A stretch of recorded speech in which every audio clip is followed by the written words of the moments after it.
ரிஷப லக்னத்துக்கு சனி தசை மிகப்பெரிய யோக தசை பிரதர். உண்மையிலேயே சனி தசையில உங்களுக்கு இந்த நடக்கக்கூடிய ராகு தொழில் அமைப்புகள்ல மாற்றத்தை கொடுப்பாரு. Saravanan 11/1/89 4:30 PM Tanjong Karang 4:30. இந்த 4:30 துல்லியமா இருக்கும் அப்படின்னு நம்புறேன் பிரதர். டேரக்டா அவர் ஒரு கேள்வி கேட்டிருக்கிறாரு. டெல் அபவுட் ஜாப், வேலையை பத்தி சொல்லணுமா? கும்பராசி சதய நட்சத்திரம் தான் வந்துருச்சே. குரு பயிற்சி இன்னைக்கு நடந்த குரு பயிற்சி மிகப்பெரிய அளவுல நல்ல குரு பயிற்சி தானுங்க. ஜாதகத்துல லக்னத்தில் குரு இருந்து பரிவர்த்தனையா இருக்கக்கூடிய அருமையான ஜாதகம் தான். என்ன லக்னத்துல குரு இருக்கிறதுனால இந்த மாதிரி ஜாதகத்தெல்லாம் கிளாஸே எடுக்கலாம் பிரதர். ஆசைகளை அதிகமா மனசுக்குள்ள சுமந்துக்கிட்டு நல்ல பேரையும் சுமந்துக்கிட்டு நினைச்சதை அனுபவிக்க முடியாம ஒரு மாதிரியான அமைப்புகள்ல இருப்பீங்க, சரிங்களா? அந்த அமைப்புகள்ல இப்ப என்ன நடந்துகிட்டு இருக்கு? குரு லக்னத்துல திக்பலம் 2 டிகிரில இருக்கிறாரு. சந்திரன் வந்து இங்க குருவின் வீட்டுல 8ஆம் இடத்துல இவர் இருக்கிறது நல்லது.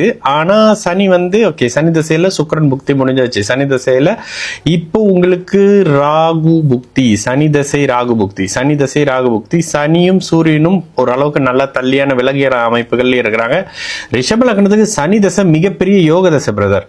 உண்மையிலேயே சனி தசையில உங்களுக்கு இந்த நடக்கக்கூடிய ராகு தொழில் அமைப்புகள்ல மாற்றத்தை கொடுப்பாரு. சனி வந்து 8ஆம் இடத்துல இருக்காரு, ஆனா சுபரின் வீட்டுல இருக்கிறாரு. இந்த 8ஆம் இடத்துல சுபருடைய வீட்டுல இருக்கக்கூடிய சனின்றது ஒரு பெரிய பிளஸ் பாயிண்ட். நவாம்சத்துல வளர்பிறை சந்திரனோட வீட்டுல இருக்காரு பிரதர். வேலை அமைப்புன்னு கேட்டீங்கன்னா வேலையில நல்ல மாற்றம் வரப்போது. குறிப்பா கும்ப ராசிக்காரங்களுக்குன்னு சொல்லுவேன். கும்பராசிக்காரங்களுக்கு 6ஆம் இடத்துல குரு வந்துடுறாரு. ஏதாவது ஒரு வகையில உங்களுடைய வருமானத்தை, குடும்பத்தை, கொடுத்த வாக்க காப்பாத்துற வேலைகளை இப்ப இருக்கக்கூடிய கோச்சார குரு பகவான் செய்யணும். சரி, வேலை அமைப்புகள்ல இப்ப ஏதாவது பிரச்சனை இருக்குதா? இப்ப என்ன நடந்துட்டு இருக்கு? சனி தசை ஆகஸ்ட்ல தான் குரு புக்தி நடக்குது பிரதர். குரு 8ஆம் அதிபதி.